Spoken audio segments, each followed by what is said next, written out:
भारतीय बाजारों में शुरू से ही चाइनीज कंपनियों का बोलबाला रहा है।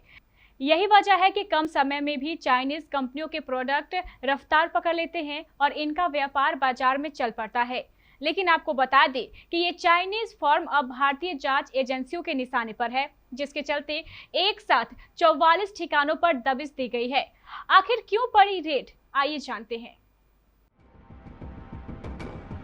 चाइनीज कंपनियों के खिलाफ प्रवर्तन निदेशालय एक्शन मोड में नजर आ रहा है, जिससे चीनी स्मार्टफोन मोबाइल निर्माता वीवो और संबंधित तमाम फर्मों पर तलवार लटकती नजर आ रही है। धन शोधन निवारण अधिनियम यानी कि PMLA की धाराओं का हवाला देते हुए देश भर के इनके 44 ठिकानों पर छापामार कार्यवाही की गई।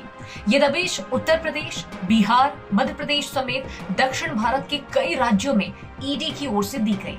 इतना ही नहीं, इस मामले में CBI भी जांच कर रही है। इस कार्यवाही के बाद अब वीवो ने अपनी ओर से सफाई दी। वीवो ने कहा कि हम सभी जरूरी जानकारी प्रदान करने के लिए अधिकारियों के साथ सहयोग कर रहे हैं। एक जिम्मेदार कॉर्पोरेट के रूप में हम कानूनों का पूरी तरह से पालन करने के लिए प्रतिबद्ध हैं।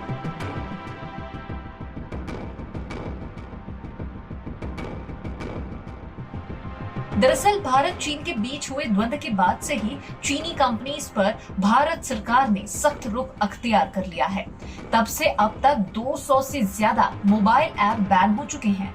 इन ऐप्स पर लगाई गई पाबंदी के अलावा इसी साल मई में चाइनीज फर्म ZTE कॉर्प और वीवो को वित्तीय अनियमितताओं के चलते जांच का सामना भी करना पड़ा था।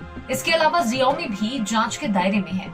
इधर प्रवर्तन निदेशालय को शक है कि ये कथित जालसाजी, शेल या फर्जी कंपनियों का इस्तेमाल करके अवैध रूप से कमाए गए धन की हेराफेरी करने के लिए की गई थी। इनमें से कुछ आय को विदेश भेजा गया या भारतीय कर और प्रवर्तन एजेंसियों को धोखा देकर कुछ अन्य व्यवसायों में लगा दिया गया।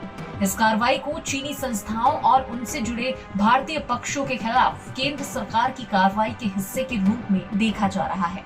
आरोप है कि ये कंपनियां यहां काम करते हुए धन शोधन और कर चोरी जैसे गंभीर वित्तीय अपराधों में लिप्त है। ED ने गत 29 अप्रैल को Xiaomi इंडिया के बैंक खातों को जब्त करते हुए उनमें जमा 5,551 करोड़ रुपए की निकासी पर रोक लगा दी थी।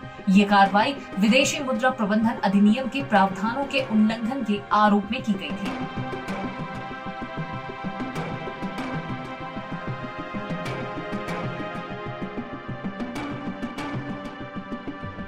गौरतलब है कि आयकर विभाग ने देश भर में Xiaomi, Oppo और Vivo समेत कई चाइनीज स्मार्टफोन कंपनीज, उनके वितरकों और संबंधित सहयोगियों के परिसरों पर पिछले साल दिसंबर में भी छापामार कार्यवाही की थी, जिसके बाद ये दावा किया गया था कि इन छापों में 6,500 करोड़ रुपए से ज्यादा की कथित बेहिसाब आय का पता चला था।